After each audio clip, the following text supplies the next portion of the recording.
I know I've talked about this guy, Alan Kreider, a little bit, but he's really opened up my imagination to the church and to the early church and how they function.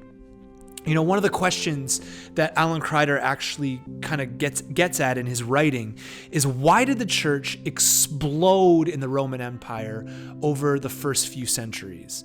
Like, how did the church go from this little subversive group of really nothing, this little sect of Judaism, which that's what most people thought the Christian church was just this little group of people that followed Jesus as Messiah, to the 3rd and 4th century just exploding across the empire?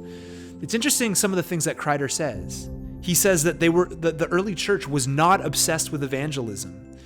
In quotes, he says this: the 2nd and 3rd century churches did not talk a lot about the Great Commission. They thought the early apostles had already done that. He also says that the early church didn't use worship services to attract new people. This just was not their goal, to attract a bunch of new people. He says that in the aftermath of the persecution of Nero in AD 68, churches around the empire at varying speeds and varying places actually closed their doors to outsiders. He also goes on and says that the church lived by the discipline of the secret, which actually barred outsiders from entering private Christian worship. Crazy to think that the church for many years was underground.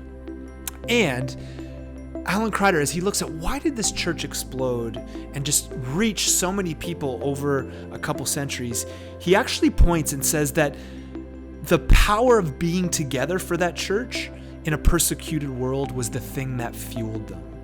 He says this, that baptized Christians knew how powerful the worship services were in their own lives. Early 4th century North African believers said simply this: we cannot go without the Lord's Supper. They knew that their worship services were to glorify God and to edify the faithful, not to evangelize outsiders, and yet improbably the movement was growing in number, size, and geographical spread.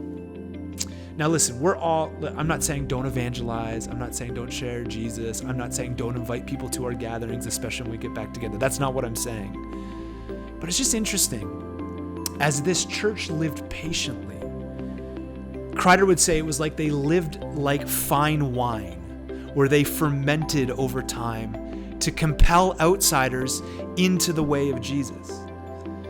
And as I hear the story of the first few centuries of the church and how they were just patient and loved each other and were so excited to be together and grow in the way of Jesus together, I think about what Peter is saying here.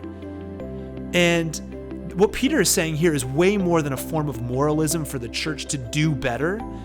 What he's actually calling the church to is he's calling the church to a way of life in the kingdom. I think what Kreider actually picks up later about the history of the church, really what they were doing is they were modeling what Peter was writing in his letter here. Do good, be ready to share the hope with other people when they ask, and live in the victory of God. That's it.